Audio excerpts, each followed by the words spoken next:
다도해를 품고 있는 경상남도 통영시에는 독특한 문화재가 있다. 통영시 당동과 미륵도를 연결하는 해저 터널. 1932년에 만들어진 이 터널은 당시로서는 획기적인 것이었다. 지금과 같은 NATM 공법이나 실드 TBM 같은 공법은 없었고 이제 재래식 개착식 공법으로 했었던 부분입니다. 근데 그 당시만 해도 아시아 최초의 해저 터널이라는 가장 큰 의의가 있다고 볼 수 있겠습니다. 흙이 무너질 것 같은 흙막이를 하고 물이 들어올 것 같은 몰막이를 하고 그렇게 해서 구조물을 설치한 다음에 다시 온상복구하는 걸 우리가 개착식, 영어로 오픈 카트 공법이에요.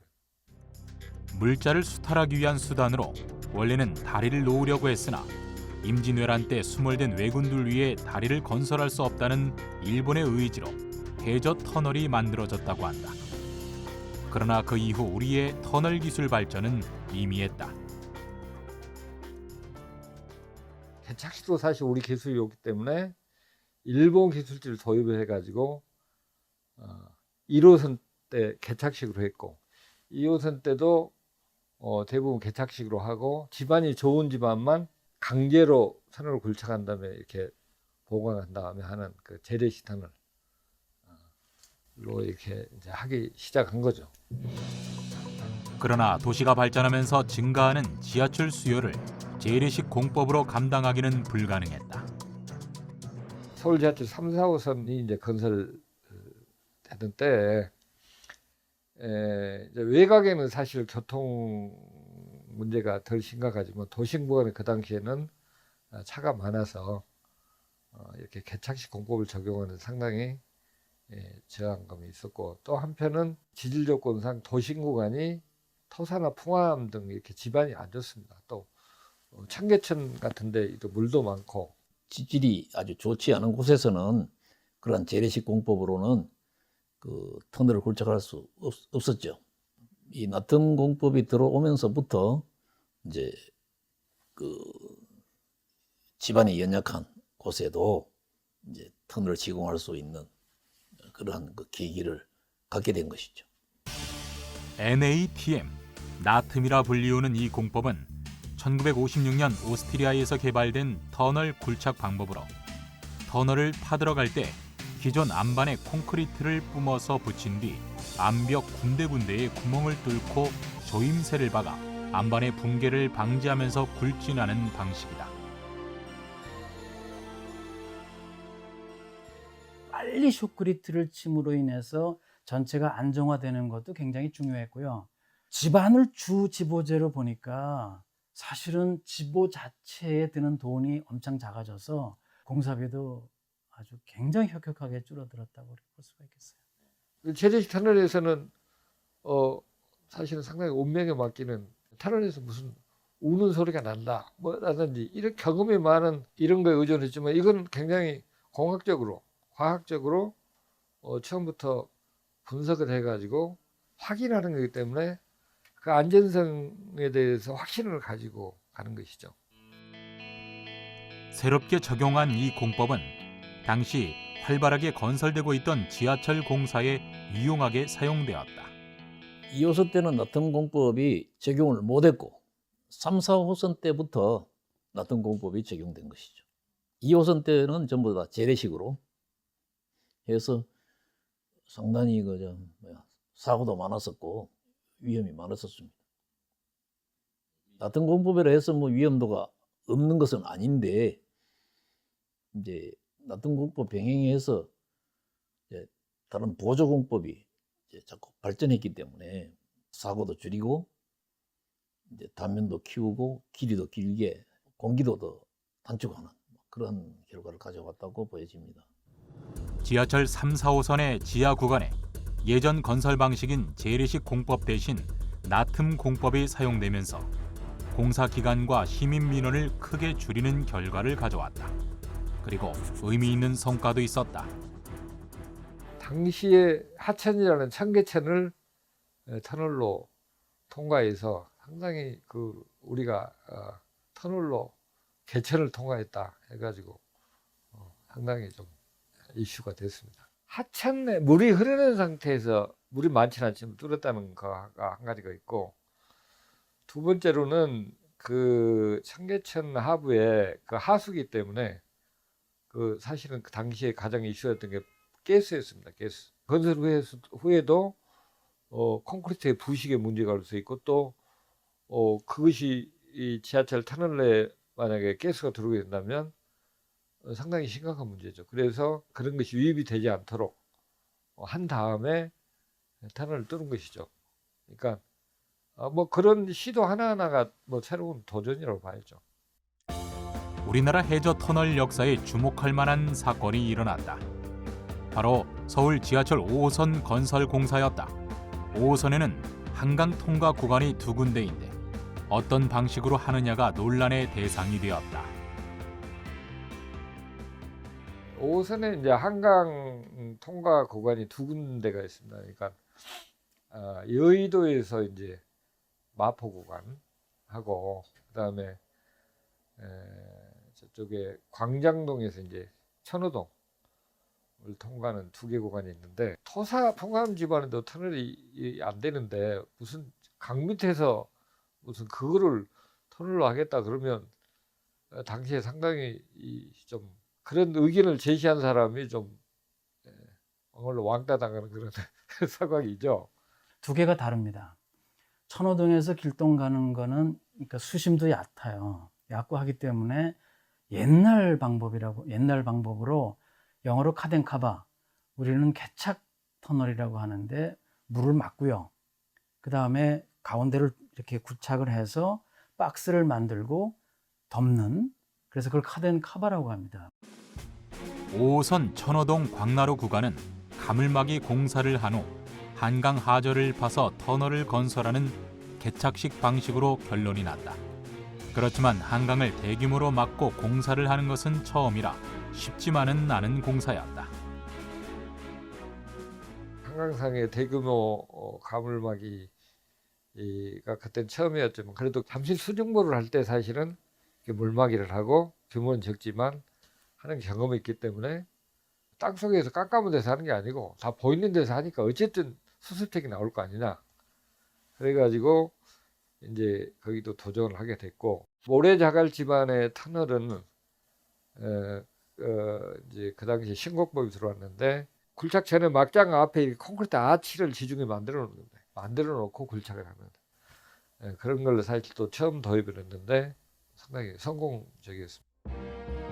이제 문제는 여의나루 마포 구간이었다. 주변 상황 때문에 다리 건설도 어렵고 수심과 하저 지지를 고려할 때 터널을 뚫기도 어려운 상황이었다. 당시에 그 서울시 지하철 건설 본부에서는 교량으로 갈 계획도 1안으로 채택되고 제2안으로 이제 터널로 이렇게 됐었는데, 교량으로 했을 경우는 번화가인 그 여의도와 마포에 그 소음으로 인한 그 지대한 영향이 있을 것으로 보여지고, 기히 개발된 여의도의 아파트 지역을 뭐 그런 교량으로 통과하기가 도저히 불가능할 것으로 보고 그 터널로 계획한 것입니다. 한 번도 해보지 못했던 하저 굴진 터널 공사. 공법으로는 나툼 공법이 채택되었는데 물이라는 변수 때문에 기존 지하 터널 공사와는 차원이 다른 것이었다. 그건 완전히 다릅니다. 그래서 대부분의 지하철 터널 지상 구간은 웬만하면 물을 막을 만큼 막고, 그래도 들어오는 물은 받아서 펌핑해서 버렸습니다. 그래야 수압이 엄청나게 감소가 할 수 있거든요. 그러나 하저나 해저는 그렇게 하기는 쉽지가 않습니다. 그러기에는 물량이 너무 많아서요. 이에 터널 기술진들이 주목한 해외 사례가 있었는데 일본의 홋카이도와 혼슈를 잇는 세이칸 해저 터널이었다. 최대 수심 140m, 최대 터널 깊이 240m, 해저 구간 23.3km인 이 터널은 착공 25년 만인 1988년에 완공되었다. 그 세이칸 터널은 나툼으로 시공이 된 겁니다. 그래서 어떻게 됐냐면 물이 들어오는 거를 그라우팅으로 최대한 막고, 그래도 들어오는 물은 모아서 다시 펌핑해서 다시 바다로 흘려보내는 시스템을 갖췄고요.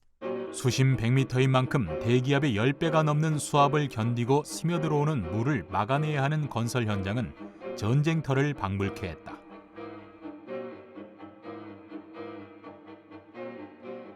세간에 갔을 때 일본 사람들도 그 뭐 저 시공 중에 그 바닷물이 새들어 가지고 그 침수도 여러 번 당했어요. 그래서 그분들도 거기서 엄청 고생하면서 난관을 타개해 나간 것이죠. 그래서 그 일본의 그 기술 수준이 그 세간 터널 시공으로 해서 한 10년 이상 앞당겨진 뭐 우리도 이제 한번은 해야 되지 않느냐. 이렇게 그런 도전과 투지 정신, 또 뭐 당시에 그래도 NATM은 우리 기술 뭐 이제 세계적이다 뭐 이렇게 일부 자부심도 갖고 그런 게 있었기 때문에 도전을 했던 것입니다. 지하철에서 많은 나트륨 공법 시공 경험을 토대로 세이칸 해저 터널 기술을 도입하여 우리 기술로 본격적인 하저 터널을 만드는 역사적인 장정이 시작되었다. 새로운 보조 공법들이 도입되어 기술 습득과 굴진을 동시에 하면서 조금씩 나아갔다. 지질 조사해서 그 전방의 지질 단면을 이렇게 그려서 그를 참조해서 그 보강 공법을 정하는 그러한 공법은 한강 하저 터널 이전에는 시행한 적이 없어요. 우리 국내에서 지방 기술자들 또 자원과학 기술자들로부터도 그 자문을 받아가지고 이러한 것을 채택을 해야 되겠다. 그러나 이건 시행청에서는 채택해 주지 않았습니다. 우리 회사에서 돈을 대 가지고 그 기술자들을 대해서 일을 한 것이죠. 그 효과가 굉장히 컸다고 이렇게 보여집니다. 터널을 굴진해가면서 그때그때 손으로 매 막장의 단면을 그리고 그것을 분석해서 물을 막는 작업을 하고 암석 샘플을 채취해 작업 완성도를 확인해가며 꼼꼼하게 진행했다.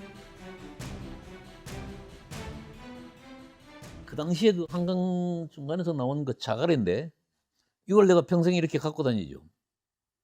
요런 자갈 지역을 사전 지질 조사하면서 이걸 발견했기 때문에 거기에는 훨씬 그 그라우팅도 많이 하고 해서 보강하고 단면도 한 7, 8개 단면으로 분리해서 굴착을 해가지고 여러 번 굴착해서 공기는 7, 8배 걸렸지만은 이러한 자갈층을 통과해서 성공한 거죠. 제가 이거 좋을 때 평생 갖고 다닐 거예요. 그러나 이런 노력에도 불구하고 큰 위기가 닥쳤다. 천정 부분에서 물이 새서 터널이 붕괴될 위험에 빠졌던 것이다.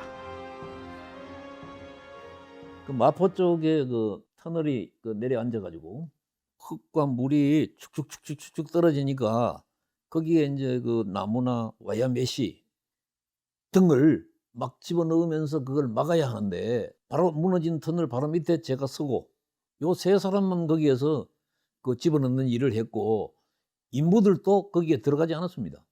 우르륵 떨어질 때는 피했다가 또 떨어지기 직전에 또 자재를 집어넣어서 고고 해서 6시간 정도 사투 끝에 그것을 완성했었죠. 이 한강 하저 터널은 터지면 다시 어떤 구제 방법이 없기 때문에 회사의 생명도 끝이고 내 생명도 끝이면서 거기에 안에 들어있는 수백 명 기능공도 다 죽이게 되는 거잖아요. 이렇게 어려운 여건을 이겨나가며 작업이 진행되다 보니 공사 기간은 점점 늘어났다. 다지고 하다 보니까 이제 나중에 문제가 된 게 공기에서 문제가 됐습니다. 그래서 중간중간에 인공섬이라는 걸 만들었죠. 인공섬을 만들어서 거기를 작업구로 해서 말하자면 내려가서 막장을 2개를 더 만든 거죠. 양쪽 단선 병렬이니까 4개가 나오겠죠. 현장 관계자들이 굉장히 고생을 많이 하고 어렵사리 공연을 마칠 수 있었는데 결국 주변의 우려와 현장의 악조건을 극복하고 공사를 시작한 지 7년 만인 1996년 5호선 한강 하저 터널이 완공됐다. 그 성공한 데에 대한 그 감격과 또 그 고생한 사람들 때문에 뭐 눈물도 흘리고 그랬습니다. 지금도 그 광경은 저 생각나고 그 관통할 당시에 사진 기자들이 찍어준 사진을 그 많이 저희한테 줘서 지금 우리 집에도 그 아직까지 진열해 놓고 있습니다. 기술사에서 한 획을 껐다. 육지와 강 관계없이 이제 거의 모든 집안의 이제 터널을 이게 한 단계를 넘어간 거죠. 할 수 있다. 뭐 이런 이제 기술적 한계를 극복했다.